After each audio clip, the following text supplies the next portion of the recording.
నంద్యాల పట్టణం ప్రథమానందేశ్వర స్వామి దేవస్థానం నందు ఆదివారం హిందూ సమ్మేళనాన్ని మూలసాగరం బస్తీ ఆధ్వర్యంలో ఘనంగా నిర్వహించారు.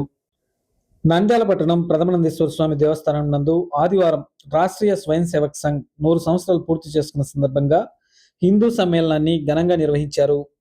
ముఖ్య అతిథిగా శ్రీ శివయోగీంద్ర సరస్వతి స్వామి, ప్రధాన వక్తగా డాక్టర్ ఉదయ్ శంకర్లు పాల్గొన్నారు.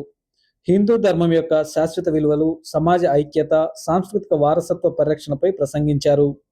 ఆర్ఎస్ఎస్ 100 సంవత్సరాల సేవా ప్రస్థానాన్ని వివరించారు. కొంతమంది అంటారు హిందూ ధర్మము ఇప్పుడు వచ్చింది కాదు, అనాదిగా పుట్టింది. అందుకనే ఆదిశంకర భగవత్పాదులు అన్నారు, నా ధర్మానికి మించిన ధర్మం లేదు, నా ధర్మము చాలా గొప్పది. ఆ ప్రాంతంలో కొన్ని విషయాలను మనం మాట్లాడుకున్నట్లయితే కొన్ని ధర్మాలు కాలక్రమేణా కలిసినాయి, కానీ ఈ ధర్మాన్ని ఎవరు కూడా స్థాపించింది కాదు. స్వయంగా పరమాత్ముడే, పరమేశ్వరుడే దీన్ని స్థాపన చేసినారు.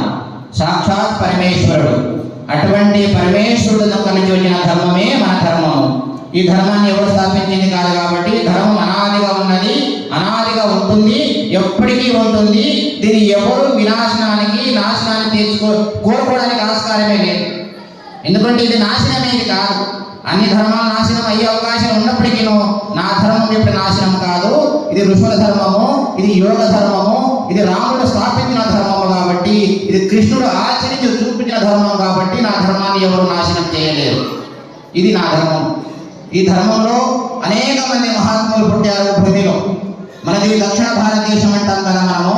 ఈ దక్షిణ భారతదేశంలో ఆదిశంకరాచార్యులు, రామానుజాచార్యులు, మధ్వాచార్యులు, ఎందరో మహానుభావులు ఈ భూమిలో పుట్టారు. అటువంటి భూమిలో మన